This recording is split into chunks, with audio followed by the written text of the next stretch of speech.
What's up guys, I'm Phoenix Master 1 and welcome to my free-to-play guide for Veronica and Embla's Bound Hero Battle, or I guess Mythic and Legendary Hero Battles. So I'll be going over the Abyssal, Infernal and Lunatic difficulty with the free-to-play units and absolutely no skill inheritance used. So for the Infernal difficulty, I just have the free-to-play squad with no sacred seals, and you don't really need any kind of skill inheritance either. So Embla is definitely a pretty tough nut to crack because she does have that damage reduction, and this map is pretty much made it so that she can trigger her Severance pretty easily. So what you want to do is basically have Eir and your Ashe on the left side, and you can just have Reginn go and take out this Bulwark Slaying Hammer Axe Fighter. So that's easy kill that you can get on turn 1 itself. And now the Green Beast is going to be transforming to attack Ashe, and they can double, but Ashe is pretty bulky, so that is not going to be a problem.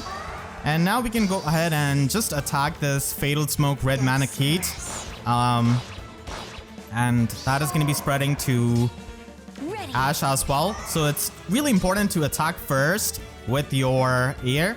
And now because of the Otter's buff, we can just go ahead and take out this Blue Bat. And then I can just go ahead and take out this Blue Mage, who does have the Blade Tome and also has the Rouse skill. And now we can finally get rid of this Red Mana Kate. So Ashe is no longer affected by Fatal Smoke. And here we're going to be having a beautiful Tactics Drill moment where Ashe lives with 1 HP. And now Embla and Veronica are going to be progressing. So we need to definitely be wary of Embla's range. And she is going to be following Eir. And because she's going to be following Eir, we're just going to be having Eir on the extreme right side so that Embla actually goes on the right side. And she's a flying unit, so she can definitely approach from there. And then you just want to dance up your Reginn by going like this with Peony. And then you can just teleport with Ashe and be in the safe range. And then take out the Sword Dragon. So everyone is actually safe from Embla's range, and because Eir is on the extreme right side, Embla is going to be going over there, and we're just going to be having a lot of enemies stacking up here, which is going to be making things easy.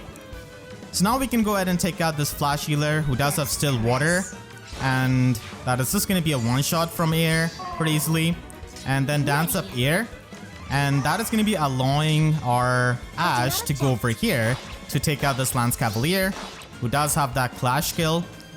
And we can take care of this Green Mana Kate. And finally, we can go ahead and take out Veronica with the AETHER Shell after the debuffs and everything just helping. So that is 68 damage, and then we can retreat. There is this Axe Knight who does have the Assault Troop skill, so that's why having Ashe in the front is actually pretty good. So Ashe is going to be able to deal with the Fridge and also the Blue Fafnir pretty easily, and Embla is going to be all alone. Veronica is gone. Her goons are gone, everyone is gone, and now we just have Eir being able to debuff Embla pretty easily. So that's done, and then we can do it again. And now she's weakened enough to the point where Ashe, the retainer of Asker, can take out Embla. So that is perfect, and Ashe is just gonna finish off the Infernal map pretty easily. No sacred seals, no skill inheritance required. And now let's move on to the big bad Abyssal difficulty. So I still have the same team, but here you're definitely going to be needing a bit more of the power because the enemies are pretty inflated, and Embla does have damage reduction. So here you'll be needing the Weapon Refine of Eir. This is definitely a pretty tough map on the Abyssal for the free-to-play units at the very least. So the Weapon Refine of Eir is going to be helping you with the healing and also with the power, and you need to run Savage Blow 3 Sacred Seal on Eir so that you can chip down Veronica. So this Sacred Seal is mainly there for the end game where we can chip down Veronica. And then you've got Reginn with the Blade Session Sacred Seal so that you can have the max offenses, because like I said, the inflated HP on these units is pretty insane that even AETHER Shell with its like adaptive damage is not able to kill.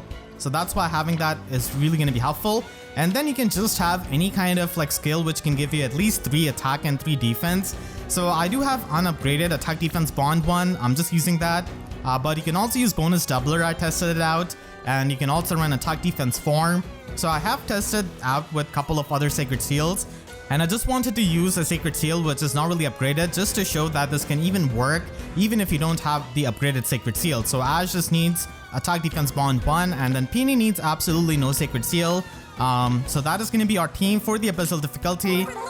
And yeah, for Lord Asker, we're going to be taking down Embla on the Abyssal difficulty, and Eir is going to be helping a lot with her weapon refine. So we're going to be starting in a similar way. The solution is rather similar to the Infernal solution, honestly. It's just that we are up the power level a bit with the Sacred Seal and the weapon refine. So you can start and just take out this Axe Fighter, just like the Infernal, but this time he's going to be retaliating back, and you're going to be taking a bit of damage. But that's fine, Ash can take on this green bat. Eir's weapon healing is actually pretty crucial here, so we're gonna start by attacking this red Manakete and healing up some HP before we get Fatal Smoked. And then you wanna dance up your Eir and just have Ash teleport.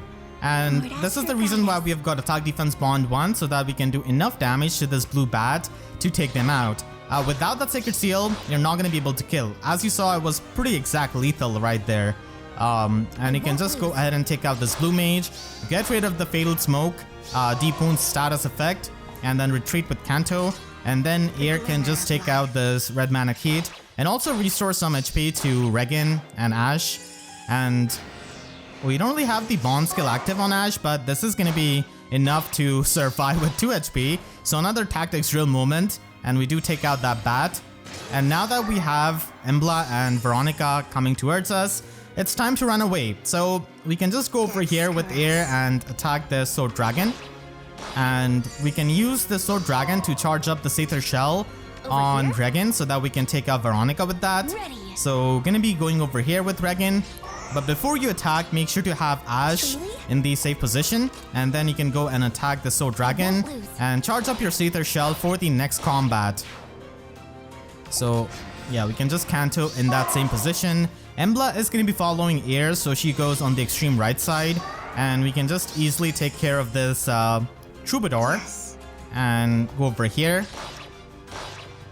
We do get attacked here, so, you know, Flash is going to be on our units, but that's not a big deal because Ash is going to be moving now after Eir gets stanced. And we can just use the Orders buff. And Eir's weapon refine does make it possible for you to kill this green Manakete. Pretty exactly, actually. So we can just take care of that Manakete, and now Blade Session is fully charged up, fully active for the max offenses, and this is going to be 71 damage, exact lethal on Veronica. So that's why you need the Blade Session Sacred Seal and also Savage Blow on Eir to get that chip damage on Veronica. So we are going to be having this Fridge attacking, and this Fridge is pretty bulky on the Abyssal difficulty, so it is going to be surviving, unfortunately. But that's fine. We can just have Embla come over here, and now we can go ahead and take out this Fridge pretty easily. And then because of not being in the Embla's range, you actually lower the amount of debuffs that you're going to be getting, so that's pretty helpful. And now we can go ahead and just take out Embla by using that Iceberg, which hits really hard. And then Ash can just finish off Embla with that 35 damage. So another difficulty and another time that Ash takes out Embla. And that is going to be your Abyssal solution. If you have any kind of trouble, let me know in the comments. I'll try my best to help you. For the Lunatic solution, you just need to have your base kit units and with no Sacred Seal and no skill inheritance. So Lunatic is definitely pretty easy enough. And again, we're going to be going, it's kind of the same route, but it's a lot easier because the enemies are not actually that bulky here on the Lunatic map. So we can just have Ash and Eir on the left side as always. And this poor Axe Fighter is just going to get taken out without seeing any light of the day. Given no chance whatsoever. And Ash can just take care of this another enemy, this green bat. So we take out 2 enemies on turn 1, which is really good. And now we can just attack this red Manakete. And on Lunatic, Eir can actually double, so that is pretty good. We can just dance up and have Ash be over here. There's no blue bat for her to kill, but still she needs to be in this position to take on this red bat. And then we can go ahead and take out this red Manakete. And Ash is actually not going to be having a tactics drill moment here because this is Lunatic. So she actually lives with pretty good amount of HP. But still we need to pretty much just have Eir like this and help Reginn charge up her Aether Shell. I won't lose. So we can just have Reginn like this. Before moving, you always need to move your Ash down. So yeah, this solution should be pretty easy to implement because all across the difficulty, it is pretty similar. So there are not a lot of drastic new moves that you have to do. And, you know, Eir, as per usual, takes out this Troubadour. And then we dance up Eir and teleport with Ash above Peony. And Eir is going to be having absolutely no trouble killing this green Manacade. And then we can just finish off Veronica. Aether Shell is going to be a bit of an overkill, but because I was, beating this on the higher difficulties, you do need the Aether Shell. So I just have the habit of charging it up to kill the bosses.